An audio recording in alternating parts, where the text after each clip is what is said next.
I wanted to make this video because over the course of the last couple of weeks, you guys have seen me come back into the game, build a rough draft of the deck that was meant to be more of a conceptual thing rather than trying to actually play it, and then turn it into something I was able to take online and do relatively well with. I've managed to trim the deck down to 40 this time to maximize the chance of seeing our few starters, and only kept the going second cards that I felt were the most important for the current TCG format. I felt this video was pretty important for those trying to learn the game, and show you guys that improvements could be made if you're willing to adjust to what you see. If you don't understand exactly what I mean by this, take a look at two of the engines in this deck. Primite is a 2025 engine that gets you into an Omni-Negate Banish quick play while putting normal monsters on the field consistently. Playing Red Eye's Insight for a chance at resolving Red Eye's Fusion or Fang with Chain isn't the same thing, because if Red Eye's Fusion gets ashed, you don't have an extra monster on the field to go into spheres. If Barrel gets hand trapped, you didn't lose a card unless someone made the decision to ogre it over something like Load, which wouldn't make sense. And if Red Eye's Fusion gets hand trapped, you lost a card for the turn is pretty much what it boils down to. You also can't summon any more monsters unless you set them. So we're going to start this first replay here against Mathmech, a deck which was unequivocally better than Red Eyes up until this past format with the Primite cards. And we're going to start here with the normal summon of Black Metal, and we are going first with Skill Drain. This is kind of a cheesy hand to show what I'm trying to say, as we're going to start with the Black Metal Chainlink 1, Spirit Chainlink 2, that if you haven't seen my previous videos, people usually try to hand trap this thinking that you're playing Blue Eyes, so usually your plays are pretty safe to go off. It also baits those ashes, which can get them out of hand for potential Red Eyes fusions, or even Red Eyes Soul can bait those hand traps in order to get you those Red Eyes fusions as well, which I think is pretty cool. But we're going to get our Darkness Metal off of the Black Metal, and then we can banish the Spirit in order to get ourselves Darkness Metal on field, use its effect in order to bring back the Black Metal, then go into the spheres, use the effect of Black Metal again, which will get ourselves the Red Eyes Insight, activate the Red Eyes Insight, sending away the Meteor so that we can get ourselves the Fang,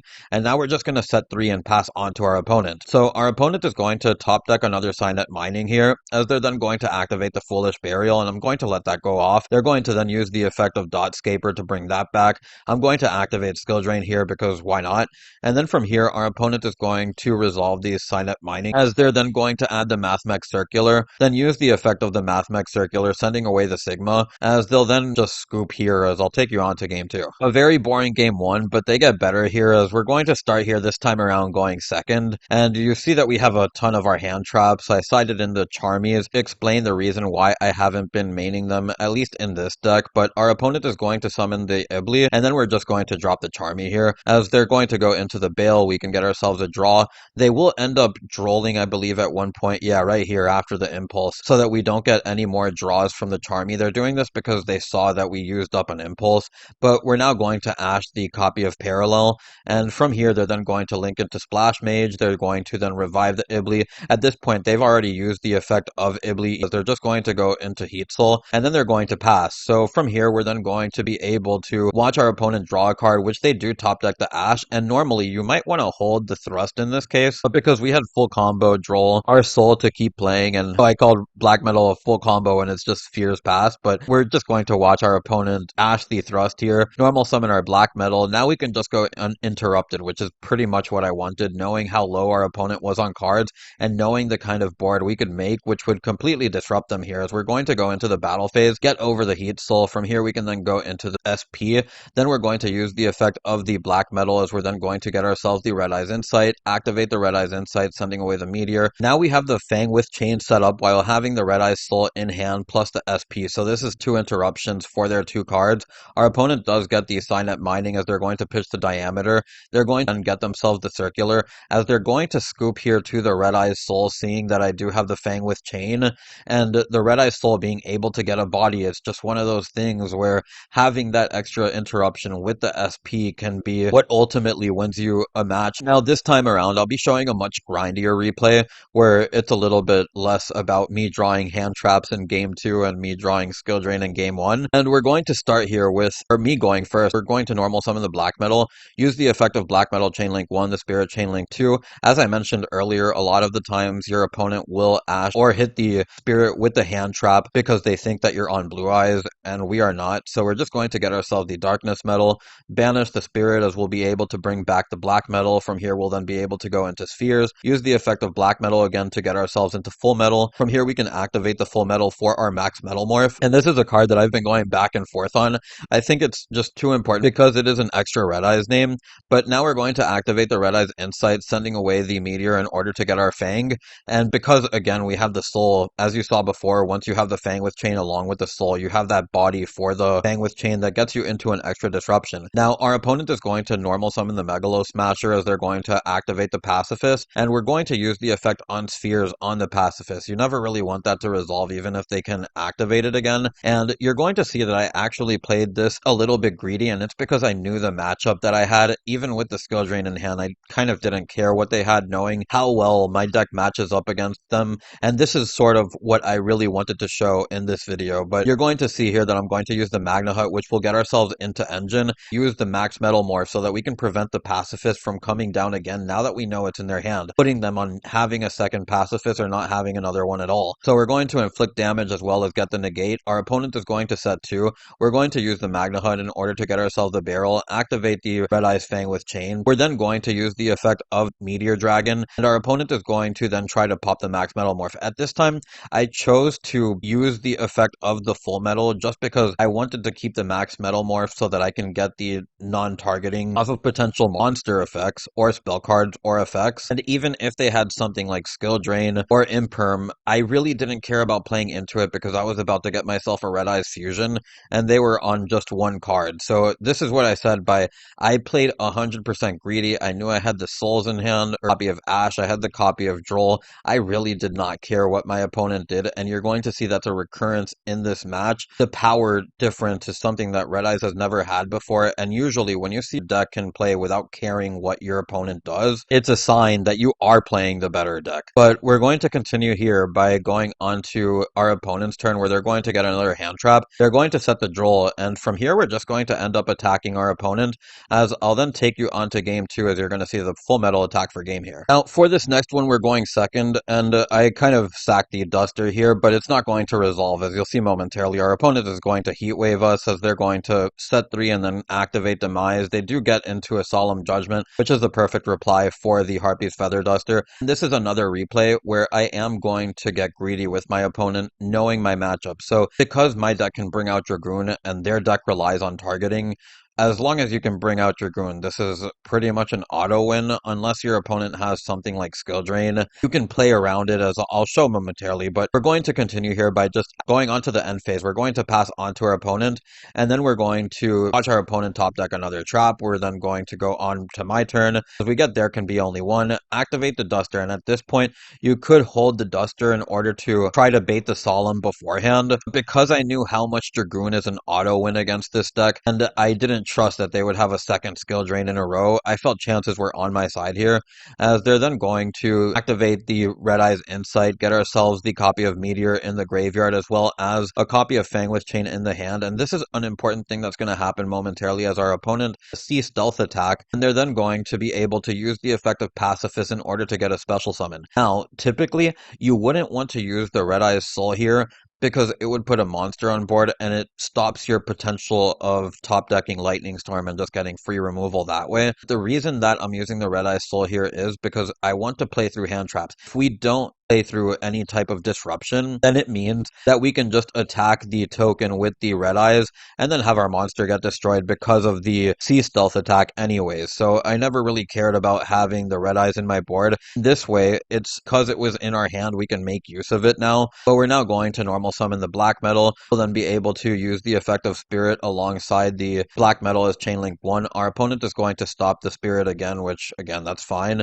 We'll get ourselves the Darkness Metal. So our opponent is going to end up popping the Darkness Metal, as we're then going to go into the battle phase, get rid of our own Red Eyes, and at this point we just want to leave ourselves in a position where on our next turn we know we can get the Red Eyes Fusion off of Meteor, and then we also have the ability to top deck a Storm without anything on field, so that if our opponent does have something else like another Judgment, we can bait that. is that we end up actually top decking that Lightning Storm. So we are going to activate it, bait the Judgment, as we're then going to be able to activate the Meteor here, and then we can get ourselves the copy of Red Eyes Fusion, which it really won't matter what our opponent does here because we'll have game regardless. Our opponent is going to put their token in defense position. I think that they get an add here as well. Yeah, they do get the add for the effect negator, but it really doesn't matter since they can't target Dragoon. We're going to end up summoning Dragoon, use its effect in order to pop the token, which will be exactly 2k, and burn our opponent for game. With the replays done, I'd like to get onto the deck profile, and I just wanted to show a couple of matches against a worse deck as a clear sign of improvement for the Red Eyes archetype alone,